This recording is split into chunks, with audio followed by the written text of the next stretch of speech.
오는 8월 10일이 되면 저희 교회가 65년 생일을 맞이합니다. 여러분, 한 교회가 65년을 이어왔다는 것 결코 만만한 일이 아닙니다. 더군다나 그 65년의 세월 속에서 특별한 분열의 역사가 없이 또 현재 우리가 이르러 있는 자리가 과거 그 어느 때보다도 역동적이고 또 우리가 미래를 기대할 만한 소망 가운데 있는 상황이라면 이런 교회 기념일은 어느 교회나 누릴 수 없는 아주 특별한 하나님의 역사라고 저는 확신을 합니다. 우리는 다음 주일이 되면 우리를 불러서 하나 되게 하신 하나님의 은혜를 감사하면서 성찬식과 더불어 하나님 앞에 감사 예배를 드릴 겁니다. 그런데 그동안 교회 절기를 맞이할 때마다 주일이 되어서야 오늘이 그날이야?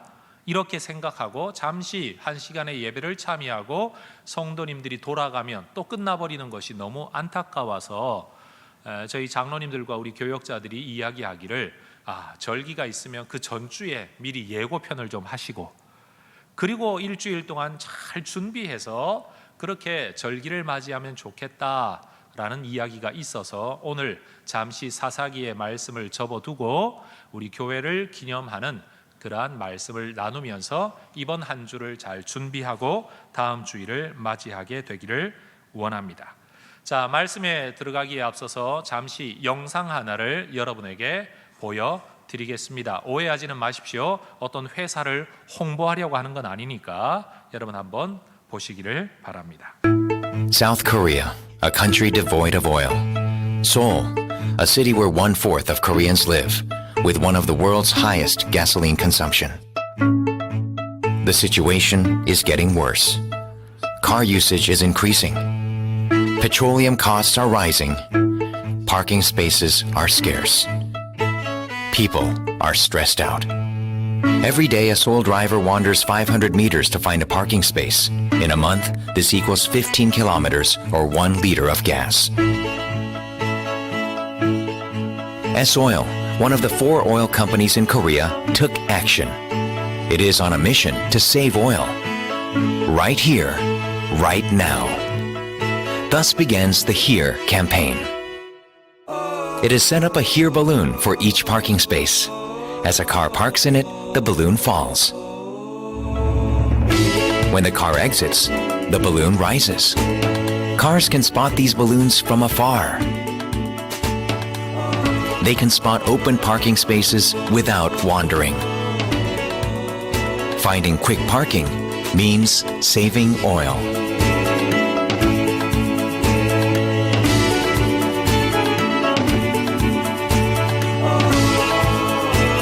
One easily spotted parking spot is worth 1 liter of oil saved.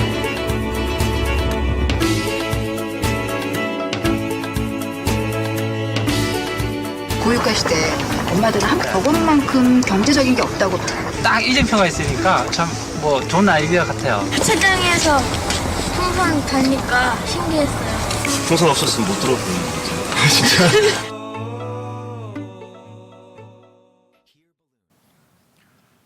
요즘 어떤 새로 지은 빌딩들에 가면 지하 주차장에는 그 위에 불이 들어오죠.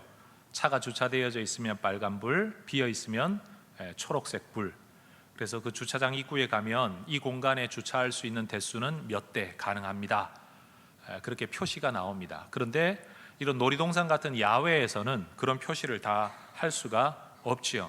아이들과 즐거운 마음으로 놀이동산을 갔는데 주차를 못해서 몇 바퀴 돌고 나면 시작부터 짜증이 납니다. 그런데 저렇게 풍선 하나를 띄어 올려서 빈자리가 있다는 사인을 보내면 헤매지 않고 또 멀리서도 기다리다가 풍선 하나가 떠오르면 그 자리에 가서 주차를 할 수 있다면 얼마나 좋을까요? 멋진 아이디어 아닙니까? 기껏 풍선 하나 들어 올릴 뿐인데 많은 사람들에게 꼭 기다렸던 이 자리가 있다는 그 표시. 여러분, 사람들이 누구나 기다리는 어떤 것을 알려주는 표시로서의 어떤 풍선 또는 기념비. 오늘 제가 여러분과 나누려고 하는 핵심 주제가 바로 이것입니다. 지난 7월 30일 미국의 캘리포니아의 글렌데일이라는 도시 공원에 한 동상이 세워졌습니다. 작은 동상입니다. 일본의 옛날 전쟁의 만행을 알려주는 위안부 소녀상입니다. 여러분, 작은 동상 또는 기념탑, 기념비를 하나 세운다고 역사가 달라지지는 않습니다. 그러나 그 동상을 볼 때마다 사람들은 기억하겠죠. 옛날에 이런 일이 있었구나. 우리는 후손들에게 어떤 역사적 사실을 알려주기 위해서 기념관, 기념탑, 기념비를 세웁니다. 전 이런 일들이 좀 더 많아지면 좋겠습니다. 우리가 살아가는 동네에도 옛날 우리가 사는 이 동네가 그냥 사는 동네가 아니라 역사적으로 이런 일이 있었다, 저런 일도 있었다. 그러면 우리가 사는 동네에 대한 자부심이 훨씬 더 커지겠죠.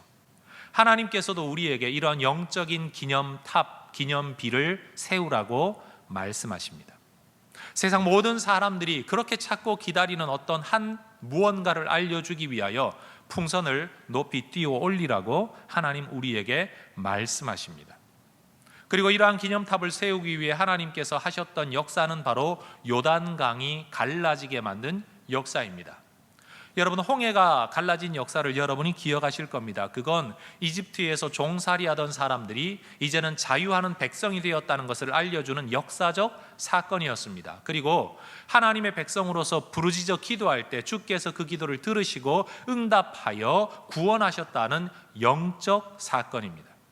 요단강 사건도 마찬가지입니다. 40년을 광야에서 헤매고 다니던 한 민족이 이제는 정착하여 하나의 국가로 발전하게 되는 전환점이 되는 사건이 바로 요단강 사건입니다. 역사적 사건이죠. 뿐만 아니라 영적으로도 하나님의 말씀에 순종하여 훈련의 기간 40년을 보낸 이스라엘 민족이 이제는 자기 스스로 말씀에 순종하여 전쟁하고 전투하여 하나님이 주신 약속의 땅을 차지해 나가는 영적 사건이기도 했습니다. 바로 이 사건이 홍해 사건, 요단강 사건, 둘 다 물이 갈라진 사건이에요. 그리고 그것은 어떤 면에서 성경이 해석하는 것처럼 세례를 받는 사건이었고 어떤 인생의 큰 전환점이 되는 사건이었습니다. 여러분, 요단강을 건넜다는 것, 이 성경적으로 보면 이때는 유대력으로 말하면 정월달 니산월이라는 이름이 붙어있는 정월입니다. 그런데 우리가 가지고 있는 양력으로 하면 3월과 4월입니다. 여러분, 3, 4월은 이스라엘이나 우리에게나 다 절기 기후적으로 보면 봄입니다. 봄. 이스라엘 북쪽에 있는 헬몬 산에 많은 눈이 내려 있었겠죠. 이게 봄이 되면 녹지 않겠습니까? 그러면 이 눈 녹은 물이 강으로 흘러들어서 강의 수량이 많아집니다. 옛날에는 기껏해야 짧은 개울 같았던 강이 많은 물로 인해서 넓은 강이 되고 때로는 한 1, 20m 되던 강이 100m가 넘는 엄청난 강이 되기도 했답니다. 바로 이때 하나님께서 이스라엘 민족들로 하여금 그 강물이 어디에선가 끊어져서 더 이상 흘러오지 않게 하시고 그곳을 마른 땅으로 건너게 하신 기적적인 역사를 이루신 사건이 바로 여호수아 3장, 4장, 5장에 기록되어져 있는 이 요단강의 기적적 사건입니다. 저는 하나님께서 이 기적을 이루신 목적이 무엇인가를 오늘 본문 안에서 특별히 3장, 4장, 5장의 말씀 안에서 여러분과 좀 나누기를 원합니다. 이 성경을 연구하다가 보니까 많은 분들이 이것을 여러 가지로 오해하는 분들이 있더라고요. 일단 이스라엘 백성들이 이 강을 건넌 사건 자체가 자연적인 현상의 일부였다라고 말씀하는 분들이 있었습니다. 성경을 있는 그대로 믿는 게 아니라 이걸 이성적이고 합리적으로 좀 설명해 보려고 하는 분들 말이에요. 이분들은 역사적 사건을 끄집어내었습니다. 이스라엘에 있었던 한 지진, 그 지진으로 말미암아서 땅이 갈라지고 지형이 변화되어져서 요단강의 강물이 갑자기 지하수로 흘러들기 시작해서 하류에 있었던 요단강이 말랐던 이러한 때가 있었다. 이렇게 요단강 사건을 해석하는 분이 있었습니다. 저는 그 해석에 동의하지 않습니다만 만약 그것이 사실이라고 치더라도 여러분 그 자체가 기적 아닙니까? 하필이면 이스라엘 백성들이 건너려고 하는 바로 그 시점에 만약 지진이 있어가지고 강물이 끊어졌다면 그 타이밍이야말로 기적 같은 하나님의 타이밍이라고 말할 수도 있을 겁니다. 어떤 사람은 또 홍해바다 사건을 그렇게 말합니다. 저기 진도 앞바다에 가면 1년에 한 번씩 조수간만의 차 때문에 갑자기 없던 길이 만들어지고 사람들이 갯벌에 들어가서 조개를 캐고 여러분 그렇게 하는 일들이 일어나지 않습니까? 그러니 홍해 바다를 건넌 사건도 이런 자연적인 현상의 일부였다라고 이야기를 합니다. 근데 저는 질문하고 싶죠. 그럼 그때 일어났던 정기적인 자연 현상이라면 지금도 일어나야 되지 않느냐? 또 그때 그런 현상이 있었다고 한다면, 그래 이스라엘 백성들이 건너간 건 그런 현상이라고 치자. 그러면 거기에 빠져 죽은 이집트의 군대는 도대체 뭐냐? 정기적으로 있었던 자연적인 현상이라면 언제 물이 들어오고 언제 물이 빠지는지를 다 알았을 텐데 대이집트의 군대가 그것도 계산 못하고 거기에 다 빠져 죽었단 말이냐? 그것도 기적이다. 그러니 여러분, 성경을 볼 때에 기록되어져 있는 그대로를 그냥 믿음으로 받으면 되는데, 합리적인 이성을 가지고 뭔가를 좀 해석해 보려고 하다가 여러분 오히려 믿음이 잃어버리게 되고 오히려 하나님의 뜻을 제대로 깨닫지 못하게 되는 경우가 있으니, 오늘 이 말씀을 전할 때 여러분, 있는 그대로의 기적이 일어났었다. 숫자를 헤아릴 수 없는 수많은 이스라엘 백성들이, 심지어 자기들은 아무런 대책도 없이 자기들이 건너려고 했었던 요단강이 아니라 하나님의 말씀에 따라 하나님의 말씀에 순종하여 이 기적과 같은 방법으로 요단강을 건넜다는 사실을 우리가 믿음으로 먼저 전제하기를 원합니다. 오늘 제가 전하려고 하는 말씀의 핵심은 그 강이 끊어졌다는 것이 아니라 왜 하나님이 이런 기적을 이루셨느냐라는 것입니다. 저는 본문 안에서 5가지 이유를 발견을 했고 그 5가지 주제를 우리가 함께 나누기를 원합니다. 그러면서 우리 교회가, 그리고 여러분이 개인적으로 만나는 삶의 문제 앞에서 내가 한 번도 건너보지 못했던 인생의 문제의 강, 내 능력으로는 도저히 건널 수 없는 인생의 강을 만날 때 하나님이 왜 이러한 일을 우리에게 허락하시는가, 이것을 먼저 우리가 돌아볼 수 있기를 원합니다. 한번 따라해 봅시다. 하나님께서 우리에게 허락하시는 일에 의미 없는 일은 없습니다. 여러분 기억하십시오. 좋은 일이든 나쁜 일이든 의미 없는 일을 하나님은 우리에게 허락하시지를 않습니다. 많은 분들이 신앙생활하면서 이런 질문을 합니다. 이게 하나님이 내게 주시는 일일까? 마귀가 나를 시험하는 일일까? 이게 하나님의 뜻으로 내게 주어진 일일까? 아니면 내가 죄를 지어서 잘못해서 내게 주어지는 일일까? 많은 분들이 의미를 찾아 질문을 합니다. 그러나 여러분, 저는 여러분에게 말씀드리고 싶습니다. 따지지도 말고 묻지도 마라. 이게 하나님께로부터 왔느냐 마귀에게로부터 왔느냐, 그런 거 고민할 필요가 전혀 없습니다. 여러분, 하나님께로부터 왔다고 치더라도 믿음으로 이겨내면 복이 될 것이고, 마귀에게로부터 왔다고 치더라도 믿음으로 이겨내면 그게 우리에게 복이 되지 않겠습니까? 해석하려고 너무 애를 쓰지 마십시오. 어떤 문제, 어떤 상황이 내게 왔든지 하나님 앞에 말씀에 순종하여 믿음의 방법으로 이겨내기만 하면 모든 것이 우리에게 복이 됩니다. 옆에 분한테 인사합시다. 묻지도 말고 따지도 맙시다.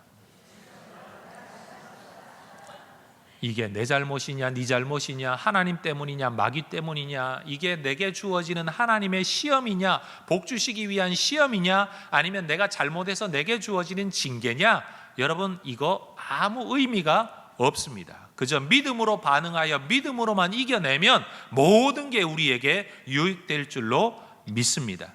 심지어 마귀가 여러분을 넘어뜨리려고 했던 시험이라고 할지라도 믿음으로 이겨내기만 하면 믿음의 성장과 하나님의 복이 주어지지 않겠습니까? 그러니 요단강 같은 내 능력으로는 건널 수 없는 인생의 문제의 강이 내게 왔을 때에 여러분, 하나님은 이 강을 통해서 우리에게 5가지를 알려주기를 원하신다는 것 기억하십시오. 첫 번째, 하나님은 이 문제를 통하여 하나님의 역사와 능력, 그 결과로 우리의 믿음이 자라나기를 원하십니다. 다시 말해 우리의 믿음이 세워지기를 원하십니다.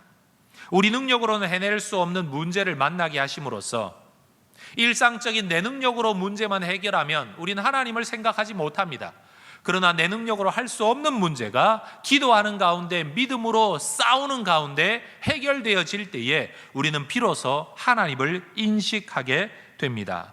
여호수아 3장 10절에는 이런 구절이 있습니다. 또 말하되 살아계신 하나님이 너희 가운데 계시사 가나안 족속과 이러한 족속을 너희 앞에서 반드시 쫓아내실 줄을 이것으로서 너희가 알리라. 이집트 종살이 기간에나 광야 방황하는 기간에 이스라엘 백성들은 많은 전쟁을 치러보지 못했습니다. 그런데 그들은 가나안 땅에 들어가면 분명 거기에 거주하는 족속들과 전쟁을 해야 합니다. 이스라엘 백성들 마음에 얼마나 두려움이 있었겠습니까? 전쟁하면 우리가 이길 수 있을까? 우리는 싸워본 적이 없는데, 우리는 제대로 된 군대가 없는데, 과연 그 족속들은 어떤 족속들일까? 그들과 싸우면 우리는 과연 이길 수 있을까? 알 수 없는 미래에 대한 두려움이 이스라엘 백성들 안에 있었을 거라는 거지요. 이러한 이스라엘 백성들에게 하나님께서는 요단강이 갈라지는 기적을 통해서 그들에게 말씀하시는 것입니다. 이것으로서 너희가 알리라. 뭘 안다는 거죠? 내가 너희와 함께하고 내가 그들을 쫓아낼 것이라는 것을 내가 미리 맛보기로 너희에게 보여주겠다. 여러분, 하나님께서 우리의 삶 속에서 한두 번의 문제, 때로는 반복되는 문제라고 할지라도 그 문제 속에 하나님의 도우심의 은혜를 통해서 우리가 알게 되기를 원합니다. 따라합시다. 이것으로서 너희가 알리라. 하나님은 요단강의 기적을 요단강 자체의 문제를 해결하는 것으로 주신 것이 아니라 하나의 케이스, 하나의 사례, 하나의 모범으로 그들에게 허락하셨다는 겁니다. 요단강 갈라지는 거 봤지? 너희가 건널 수 없는 강을 하나님의 방법으로 너희가 건너는 거 경험했지? 이것으로서 너희가 알리라. 여러분, 과거의 하나님에 대한 체험, 오늘의 하나님에 대한 체험은요, 우리의 미래에 우리가 믿음으로 살 수 있도록 우리를 동기부여시켜 줍니다. 이러한 역사가 여러분에게 많아지기를 주의 이름으로 축원합니다. 이게 바로 요단강 사건의 첫 번째 의미입니다. 믿음의 체험은 우리의 알 수 없는 미래도 믿음으로 살아갈 수 있도록 우리를 견고하게 만들어 줍니다. 두 번째, 이 요단강 사건을 통해서 하나님은 이제 막 세움받은 여호수아의 리더십을 견고하게 세워줄 기회로 삼으셨습니다. 여호수아 3장 7절은 이렇게 말합니다. 내가 오늘부터 시작하여 너를 온 이스라엘의 목전에서 크게 하여 내가 모세와 함께 있었던 것 같이 너와 함께 있는 것을 그들이 알게 하리라. 따라합시다. 그들이 알게 하리라. 하나님이 지금 여호수아에게 말씀하시는 겁니다. 내가 너한테 말하는데 저 사람들이 알게 될 거야. 이 일을 통하여 그들이 알게 될 거야. 여러분, 모세는 출애굽 사건을 시작한 설립자입니다. 파운더. 어떤 조직이나 어떤 모임이든지요, 그 모임을 시작한 사람에게는 권위가 있어요. 교회도 개척한 목사님들에게는 권위가 있지 않습니까? 회사도 그 회사를 설립한 사람에게는 그만의 권위가 있습니다. 어떤 방향으로 가든지 시작한 사람이기 때문에 그의 뜻대로, 그의 생각대로, 그의 취향대로 무엇이든지 이끌고 나갈 수 있는 힘이 있다는 겁니다. 나이 따지지 않습니다. 능력 따지지 않습니다. 시작했다는 자체가 능력입니다. 그런데 모세는 그렇게 시작한 사람이기 때문에 사람들이 그를 추종했지만 여호수아는 모세의 뒤를 이어 아직 검증되지 않은 지도자, 풋내기 지도자였을 뿐입니다. 백성들도 여호수아의 리더십에 대한 확신을 가지지 못했고 여호수아 자신도 내가 과연 이 일을 제대로 감당할 수 있을까? 자기 자신에 대한 확신이 없는 상태였습니다. 하나님은 이 요단강 사건을 통해서 이스라엘 백성들에게 하나님이 직접 여호수아를 선택했다는 것을 보여주기 원하셨습니다. 그래서 이스라엘 백성들에게는 안정감을, 여호수아 자신에게는 내적 확신을 심어주기를 원하셨던 겁니다. 내가 너와 함께한다. 내가 이 일을 통해서 내가 너를 택했다는 것을 그들이 알게 되리라. 그리고 하나님께서는 정말로 이 요단강 사건을 통해서 결과적으로 여호수아 4장 14절이 이렇게 이야기를 합니다. 그날에 여호와께서 모든 이스라엘의 목전에서 여호수아를 크게 하심에 그가 생존한 날 동안에 백성이 그를 두려워하기를 모세를 두려워하던 것 같이 하였더라. 여호수아의 리더십이 아주 확고하고 견고하게 세워졌다는 겁니다. 어떤 사건을 계기로요? 요단강 사건을 계기로. 여러분, 여기서 우리가 되새겨야 할 것이 하나 있습니다. 요단강 사건은 있을 때에 여호수아가 한 일 아무것도 없습니다.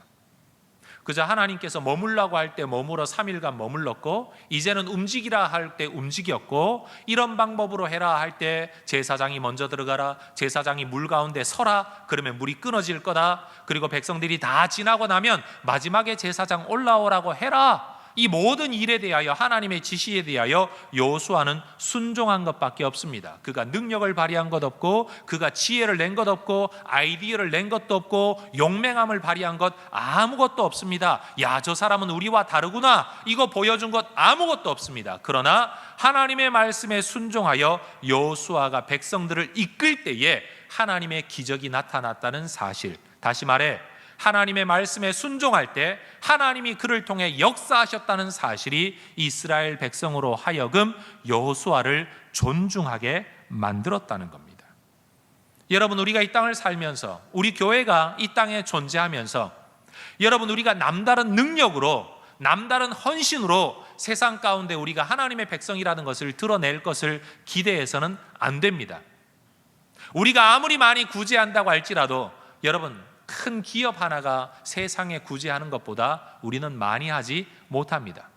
우리가 아무리 윤리적으로 산다고 할지라도 여러분, 세상에 윤리적으로 사는 사람 많습니다. 그러니 여러분, 그런 모습을 가지고 우리가 세상과 다르다고 말하기에는 우리는 너무나도 미약합니다. 우리가 하나님의 사람이라고 이 세상 가운데 드러나게 되는 것은 우리의 능력이 아닙니다. 우리가 하나님의 말씀에 순종할 때 우리를 통해 나타나는 하나님의 능력, 나의 능력이 아니라 하나님의 능력, 우리의 탁월함이 아니라 하나님의 탁월하심이 우리를 통해 나타날 때 세상은 우리에게 정말 하나님의 사람들이구나, 교회는 정말 다르구나, 교회는 정말 교회로구나, 이것을 알게 될 것이라는 거죠. 여러분, 기억하십시오.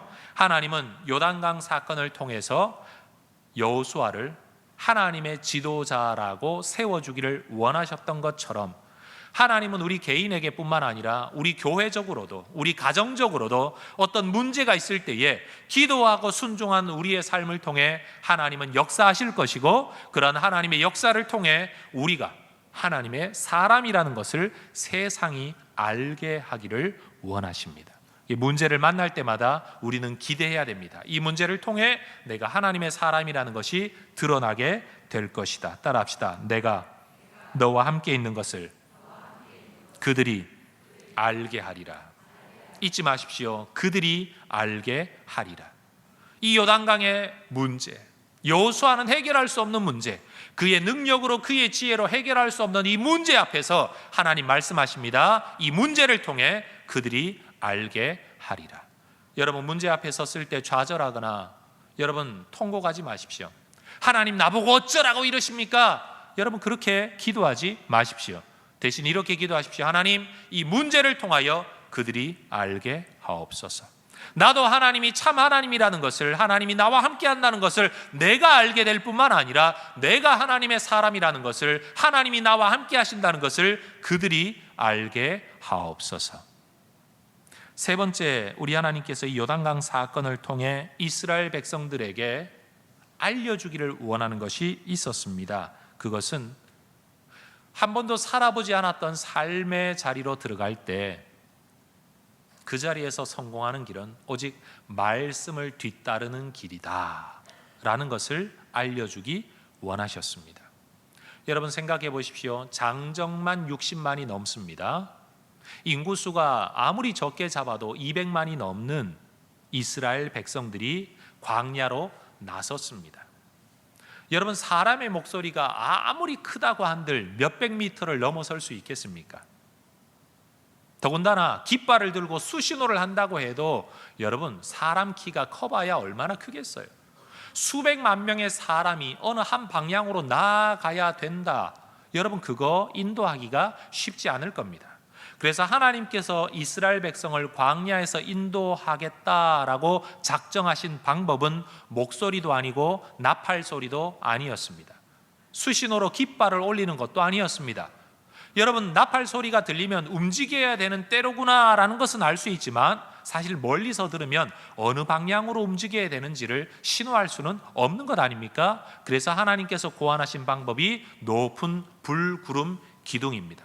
하늘에 떠 있는 옆으로 펴져 있는 구름이 아니라 세로로 높이 서 있는 하나님의 사인인 그 구름 기둥, 그걸 보면 여러분 눈으로 어디로 가고 있는지 볼 수 있는 겁니다. 누구든지 나팔 소리가 나면 움직여야 되는구나, 눈을 들어 구름이 어디 있나를 살펴보면 저기 구름이 있고 그 구름이 있는 방향으로 계속 나아가면 되는 겁니다. 여러분 40년 동안 광야를 옮겨 다녀야 할 때는 이것이 매우 유용한 방법이었습니다. 그러나 이제 가나안 땅에 들어가면 거기서는 움직여 다니는 게 아니라 정착해야 됩니다. 여러분 정착해 살아야 될 삶 속에 구름 기둥이 무슨 의미가 있습니까? 날마다 한 자리에 그냥 서 있을 텐데, 하나님은 요단강을 기점으로 해서 이동하던 이스라엘 민족들이 이제는 정착을 해야 되는데, 그 이전에는 불구름 기둥으로 그들을 이끄셨다면, 그래서 언약궤도 이스라엘 민족들 지파가 다 감싸고 언약궤조차도 불구름 기둥을 뒤따라 움직였었는데, 요단강을 기점으로 이제는 언약궤를 가장 앞장 세우십니다. 여러분 시간적으로도 그들은 살아보지 않은 미래를 살아야 합니다. 공간적으로도 그들은 한 번도 살아보지 못했던 가나안 땅에서의 삶을 살아야 합니다. 거기서 어떤 상황을 만날지, 어떤 삶의 문제를 만날지 아무도 살아보지 않았습니다. 경험했던 삶이라면 경험을 따라 살면 됩니다. 그러나 경험해보지 못한 삶을 어떻게 살아갈 수 있단 말입니까? 바로 그 삶에서 하나님은 말씀하시기를 언약궤를 앞세워라, 제사장을 앞세워라, 그 뒤를 따라라 말씀을 하시는 겁니다. 여호수아 3장 3절과 4절에 이런 구절이 있습니다. 백성에게 명령하여 이르되 너희는 레위 사람 제사장들이 너희 하나님 여호와의 언약궤 매는 것을 보거든 너희가 있는 곳을 떠나 그 뒤를 따르라. 왜? 4절에 이렇게 말합니다. 너희가 이전에 이 길을 지나보지 못하였음이니라. 따라합시다. 너희가 이전에 이 길을 지나보지 못하였습니다.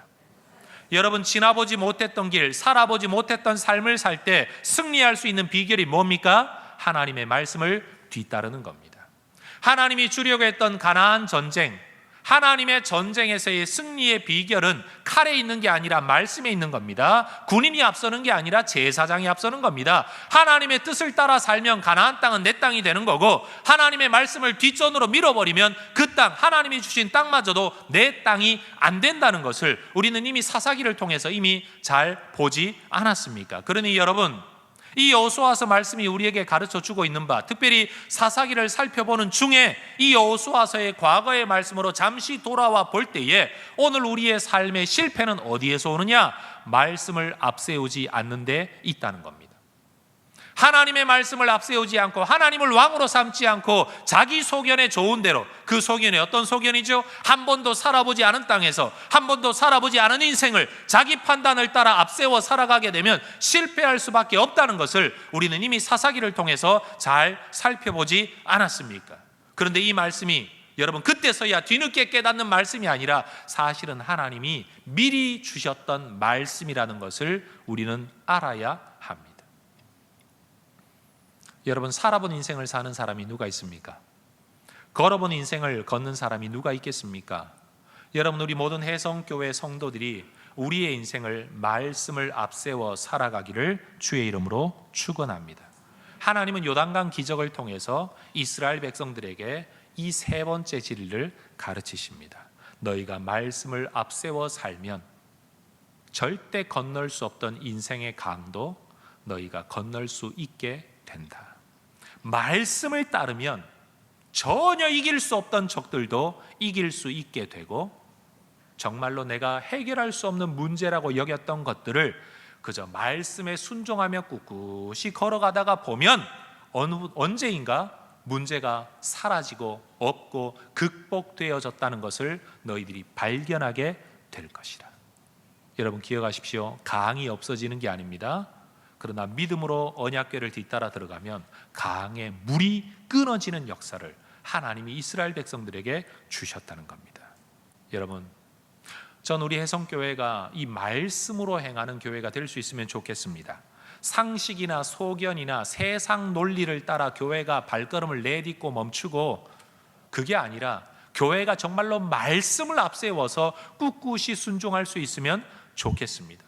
여러분, 상식이 앞서는 교회, 물론 상식은 필요합니다. 윤리적 상식은 분명 우리에게 있어야 됩니다. 그러나 여러분, 삶의 선택에 있을 때 믿음의 도전을 할 수 있는 말씀의 감동, 성령의 감동을 뒤따라 살아가지 않는다면 그 인생에는 기적이 없습니다. 그 인생에는 하나님의 역사가 나타날 수가 없습니다. 왜요? 자기 상식을 따라, 자기 소견을 따라 살면 자기 인생만 살 뿐이기 때문입니다. 언약궤를 뒤따라 강 안에 들어갔을 때 강물이 끊어지는 기적이 있었지, 자기 소견을 따라 만약 이스라엘 백성들이 선택했다면 그 강을 돌고 돌아서 먼 길을 돌아갔겠죠. 여러분, 강을 건너편에 갈 수는 있었을 겁니다. 그러나 그 시간, 그 방법에 있어서 하나님의 함께하심과 역사는 그들이 경험하지 못했을 겁니다.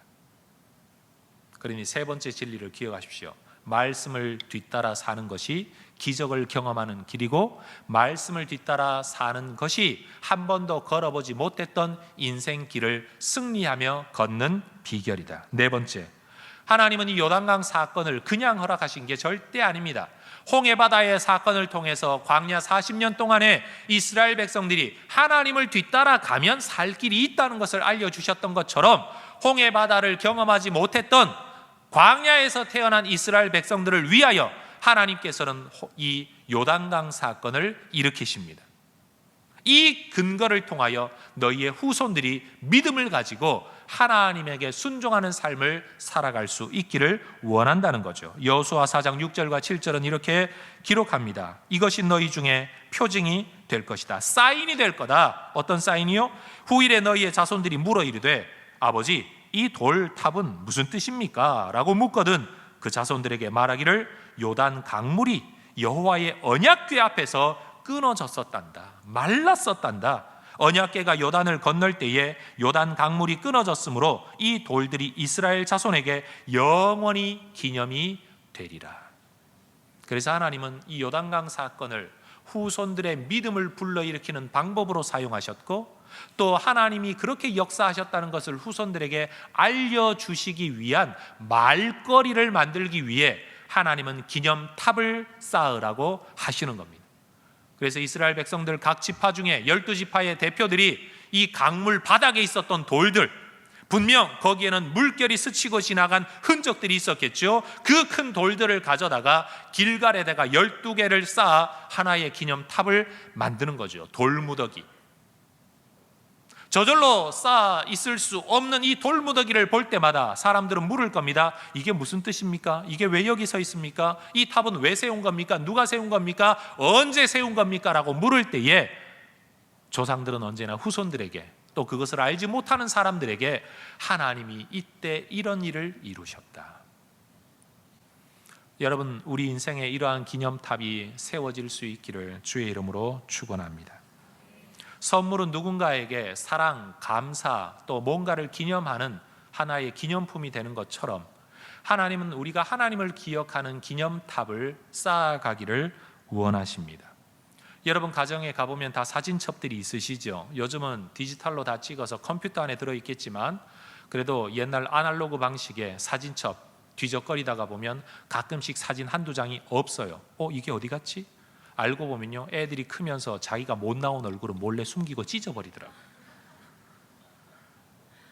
시간이 지나고 나면 그 못 나온 그 사진, 울고 있는 그 사진, 그렇죠? 찡찡대는 그 사진이 이야기거리가 되는데 그저 내가 이쁘게 나오지 않았다고 없애버려요. 그러니까 여러분, 사진에는 자물쇠를 잘 채워야 돼요. 애들이 다 클 때까지는, 그걸, 그 가치를 알 때까지는요 꼭 같이 봐야 돼요. 오늘 이 예배를 마치고 나면 여러분 집에 가셔가지고 옛날 사진 한두 권 꺼내가지고 한번 보십시오. 그러면 잊혀졌던 옛날이 기억날 겁니다. 아, 맞아, 이때 네가 이랬어. 이래가지고 아이스크림 네가 형이 뺏어 먹어가지고 네가 삐져가지고 울고 있었어. 이거 여러분, 평상시에는 전혀 기억나지 않던 일들이 어떤 매개의 기념품 아니면 사진을 통해 되새겨지는 겁니다. 여러분, 그렇게 사진을 두고 가족들이 둘러앉아서 옛날 이야기를 한참 하고 나면요, 우리 잘 살아보자, 화이팅하자, 우리 사랑하며 살자, 이런 말 하지 않아도 추억을 공유한 한 가족이라는 가족애가 훨씬 더 깊어집니다. 하나님은 우리 혜성교회가 그런 교회가 되기를 원하십니다. 우리의 후손들이 경험해보지는 못했지만 우리의 선조들이 경험했던 그 과거의 추억의 기념탑들을 우리가 세워나갈 때, 그것을 가지고 우리 후손들에게 이야기해 줄 때, 우리의 후손들은 우리 교회가 이런 역사가 있었구나, 이런 일들이 있었구나, 이것을 공유하게 되면서 다른 교회 성도가 아니라 해성교회 성도라는 것을 자부심을 가지고 이 교회를 사랑하는 사람들이 될 것이라는 겁니다. 저희 교회는 이번 11월 달에 우리 교회 65년 역사 자료를 편찬하려고 준비하는 중에 있습니다. 65년이 되도록 제대로 된 역사 자료가 없었는데 올해 이것을 만들 수 있도록 헌신된 하나님의 사람들과 또 이 기회를 하나님이 주신 것 얼마나 감사한지 모릅니다. 하나는 책으로 서술되어져 문장으로 만들어져 있는 교회 역사의 서술책과 하나는 지나온 역사를 보여주는 사진 화보집으로 우리가 두 권을 한 권으로 편집을 해서 만들 겁니다. 기대가 되시죠? 옛날에는 교회가 어떤 교회예요? 그러면 내가 나온 이후만 이야기할 수 있었어요. 근데 이제는 옛날에 이렇게 우리 교회가 시작되어졌었구나, 옛날에 이런 분들이 있었구나, 이런 목사님이 이런 사역을 하셨구나, 우리는 되새겨 볼 수 있게 될 겁니다. 이게 바로 우리가 만드는 기념탑입니다. 이것을 근거로 우리는 말할 수 있어집니다. 이것을 근거로 하나님이 어떻게 역사하셨는지를 우리는 되새길 수 있게 됩니다. 그러나 여러분, 저는 교회가 역사를 그렇게 되새기는 것뿐만이 아니라 언젠가 우리가 몇 년도 어느 수련회를 갔을 때 하나님의 성령께서 이렇게 역사하시지 않았냐, 그래서 너는 선교사로 헌신했고, 너는 목사로 헌신했고, 너는 그때 방언을 받았고, 너는 그때 하나님을 체험했고, 너는 그때 예수 그리스도가 나를 위하여 죽으셨다는 사실을 경험하고, 그때가 네가 정말 거듭난 때가 아니냐. 여러분, 이런 역사의 기념비가 우리에게 세워지기를 원합니다. 여러분, 주일학교 수련회를 위해 우리가 뭘 기도해야 됩니까? 해마다 하는 수련회입니다. 그러나 언제 누구에게 하나님이 역사하실지는 아무도 모릅니다. 그래서 우리는 이렇게 기도해야 됩니다. 하나님, 이번 주에 중고등부가 수련회를 갑니다. 이 수련회를 통하여 어떤 영혼에게는 이것이 그들의 역사의, 그들의 신앙의 기념비가 되게 하여 주옵소서. 2013년 8월에 있었던 바로 이 수련회가 내가 거듭난 때다, 내가 하나님을 만난 때다, 내가 하나님의 음성을 들은 때다, 내가 하나님을 체험한 때다. 그러면 여러분, 절대 평생 잊을 수 없는 기념비가 될 것 아닙니까? 그런데 여러분, 이런 기념비를 만들지 않고 집에서 학원 다니면서 공부만 하면 무슨 기념비가 세워지겠어요? 사람 산다는 게 다 먹고 싸고 자고 그러고 사는 거지만, 여러분, 날마다 똑같이 집에서 새끼 밥 먹고 잠자고 일터에 가고, 여러분 365일 그것만 반복되게 그게 10년이 되고 그게 50년이 된다면 우리의 추억 속에 남아있는 게 뭐가 이야기거리가 남겠어요? 하다못해 수박 한 덩이라도 싸들고 어느 계곡이라도 가서 거기서 뭘 가재를 잡다가 뭐 뒤집어져 가지고 물에 빠져 가지고 휴대폰이 물에 빠져서 못 쓰게 되었다든지, 넘어져서 머리가 한번 깨졌다든지, 여러분 뭐라도 있어야 이야기거리가 남을 것 아닙니까? 전 우리 혜성의 성도님들이 그렇게 날마다 일상적인 반복의 삶만 살지 말고 이야기거리가 있는, 이야기거리를 만들 수 있는 계기를 여러분이 만들어 가시기를 주의 이름으로 축원합니다. 그건 게으른 삶이 아닙니다. 호사스러운 삶이 아닙니다. 인생을 풍요하게 만드는, 하나님이 주신 인생을 누리는 삶입니다. 휴가 가봐야 그거 뭐 돈만 쓰고 사람만 많고 다 쓸데없는 짓이요, 맞죠? 고생이지요. 그러나 여러분, 그런 계기를 통해서 가족들의 사랑이 확인되고 이야기거리가 만들어지지 않습니까? 신앙생활도 마찬가지입니다. 수련회가 있으면 수련회가 계기가 될는지 누가 압니까? 봉사가 계기가 될는지 누가 압니까? 훈련반이 계기가 될는지 누가 압니까? 우리 인생의 기념비가 어디에서 어떻게 세워질지 그걸 누가 안단 말입니까? 가기 싫은 예배 자리 끌려서 한번 나갔다가 그 예배를 시점으로 해서 말씀이 내 귀에 들어오고 내 마음에 들어와서 오늘 이 자리에서 오늘도 예배하고 있는 성도님들이 어디 한두 분입니까? 알 수 없어요. 하나님은 우리 인생에 이러한 기념비를 세우기를 원하십니다. 내게 기념되기를, 내 후손들에게 말할 수 있는 거리가 되는 기념비. 여러분, 우리 인생, 우리 교회 안에 이런 기념비가 꼭 세워져서 우리의 후손들도 우리가 드리는 이 예배 자리에 우리보다 더한 감격을 가지고 예배할 수 있는 우리의 후손들이 될 수 있기를 주의 이름으로 축원합니다. 하나님은 우리의 후손들의 믿음이 세워지기를 원하세요. 특별히 내 삶에 역사하신 하나님의 이야기로 우리의 후손들이 세워지기를 원하세요.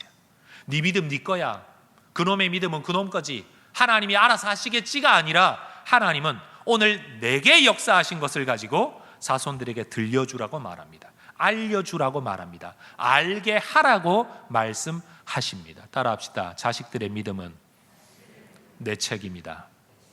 자식들의 믿음은 내 책임이다. 여러분, 인생의 기념비가 많아야 됩니다.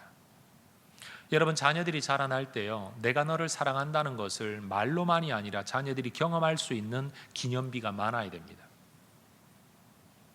어느 한 날 나는 잠들어 있는데 내 머리맡에서 눈물을 흘려 기도하는 어머니의 모습, 매일 그러지는 못해도 일생의 어느 한때 그 한 번의 경험이요, 자식들의 평생에 남는 기념비가 됩니다.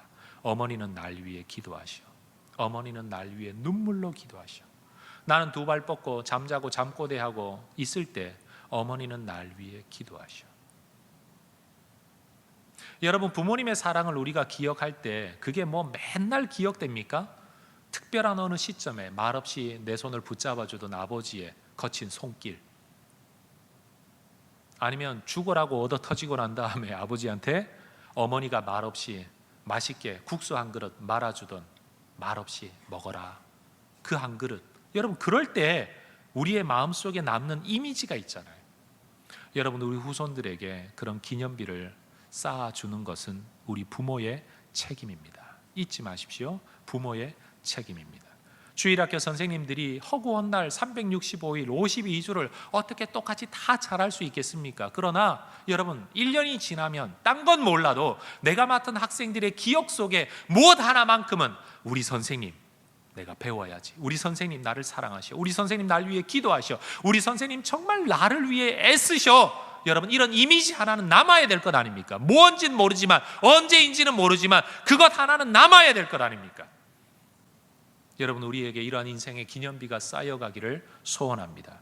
다섯 번째로, 하나님은 이 요단강 사건을 통해서 우리의 후손들만이 아니라 우리의 주변 사람들의 믿음이 세워지기를 원하셨습니다. 요단강 사건은 오늘 성경 구절을 보면 주변 민족들에게 엄청난 두려움이 되었습니다. 5장 1절을 보십시오. 요단 서쪽의 아모리 사람의 모든 왕들과 해변의 가나안 사람의 모든 왕들이 여호와께서 요단물을 이스라엘 자손들 앞에서 말리시고 우리를 건너게 하셨음을 듣고 마음이 녹았고 이스라엘 자손들 때문에 정신을 잃었더라. 여러분, 머릿속으로 이스라엘의 지도를 한번 그려보세요. 이스라엘 백성들이 애굽에서부터 나왔습니다. 광야를 헤매고 다녔습니다. 그리고 광야를 헤매고 다녔던 주된 자리가 다 요단강을 기점으로 동쪽이었습니다. 여러분 보시기에 동쪽이었습니다. 아무리 놀라운 기적으로 하나님이 그들을 이끄신다고 해도 이 요단강을 기점으로 서쪽 지중해 연안에 살던 사람들은 만나본 적도 없었습니다. 그저 소문만 들었을 뿐입니다.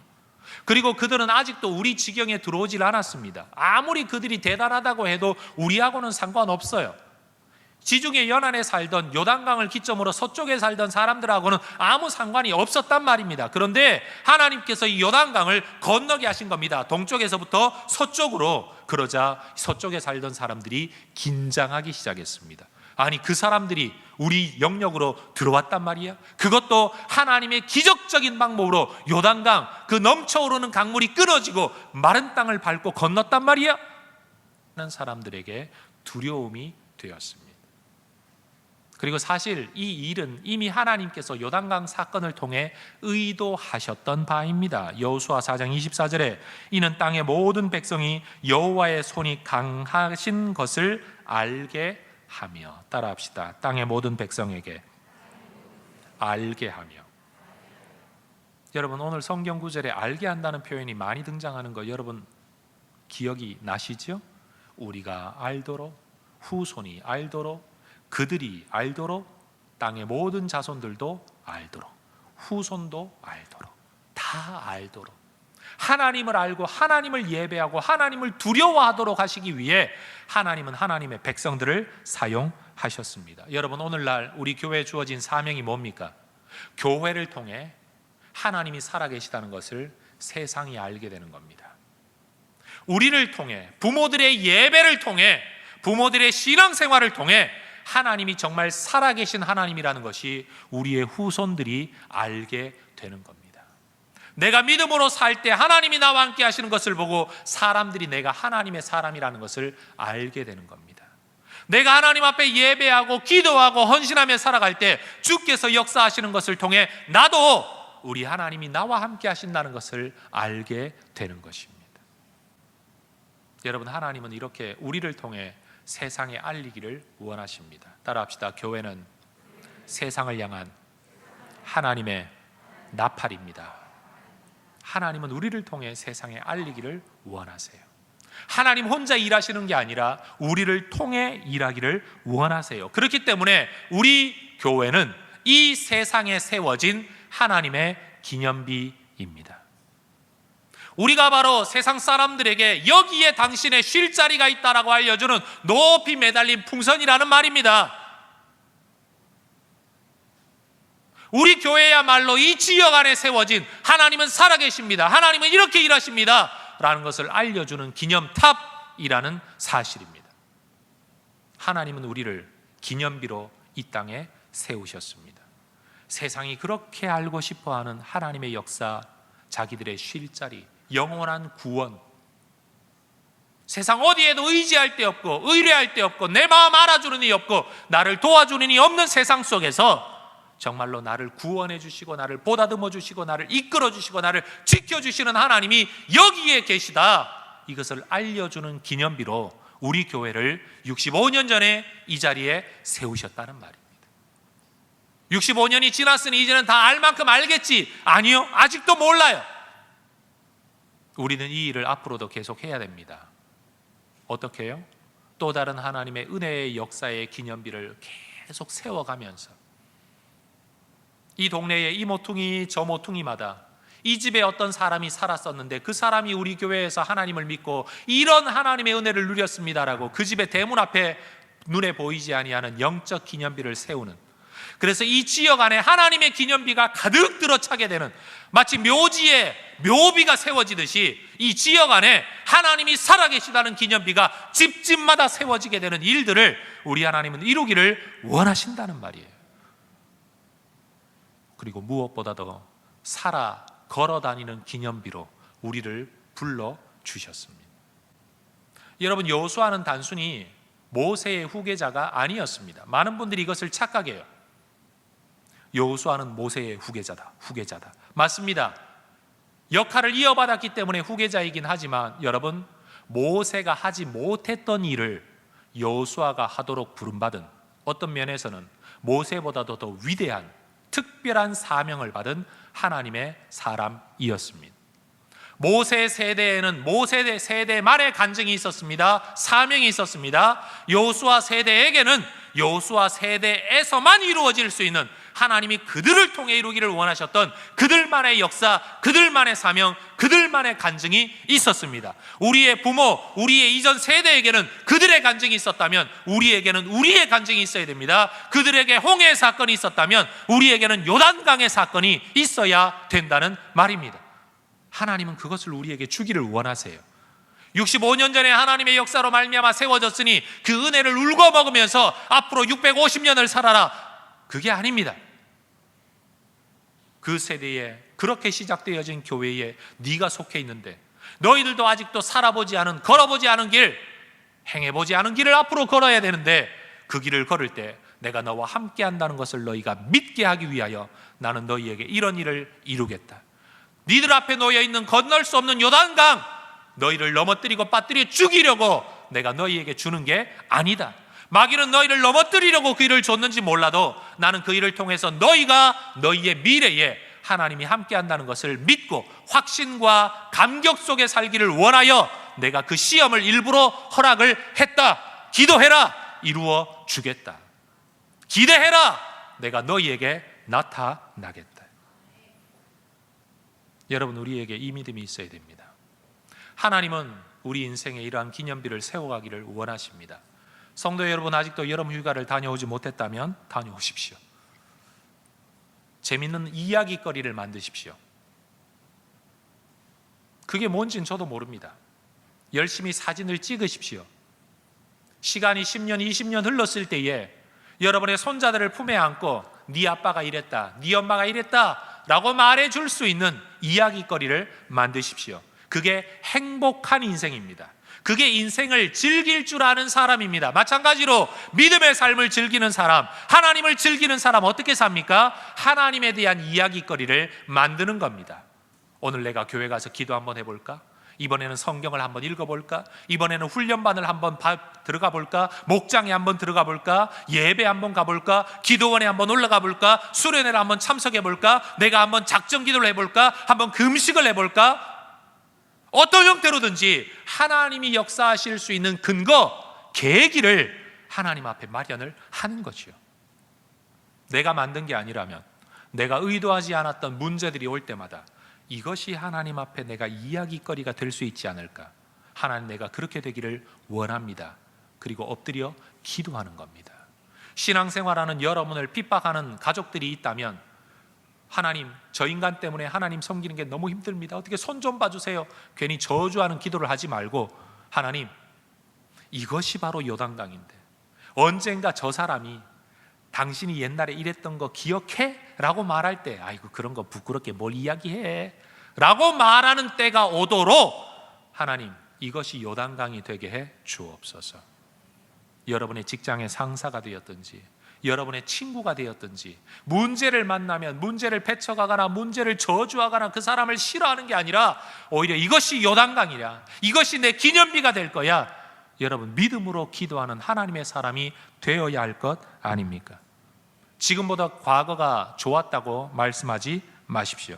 왜냐하면 지금 이 자리는 누군가가 눈물을 흘리며 꿈꾸며 기도했던 바로 그 자리이기 때문입니다. 여러분 젊을 때가 좋으셨습니까? 저는 과거로 돌아가는 것을 절대 원치 않습니다. 타임머신이 있다고 해도 저는 과거로 돌아가지 않을 겁니다. 왜냐하면 과거에 내가 그렇게 기도하며 준비했던 자리가 바로 이 자리이기 때문입니다.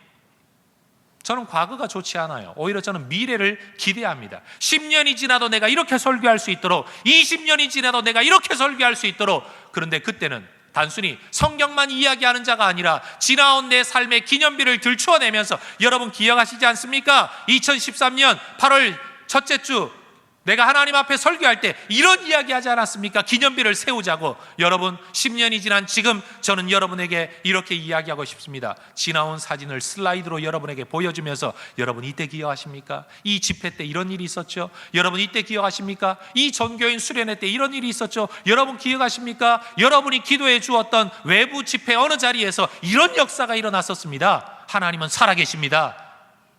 과거의 성경만을 가지고 이야기하는 게 아니라 제 인생에 나타난 하나님의 기념비를 들고 여러분에게 이야기를 할 때가 오기를 저는 기대합니다. 여러분들도 예배할 때 마지못해 끌려서 이 자리에 앉아 있는 사람들이 아니라 성도들 앞에, 하나님 앞에, 하나님, 내가 이 이유 때문에 하나님을 예배합니다. 내가 만난 이 하나님을 내가 찬양합니다.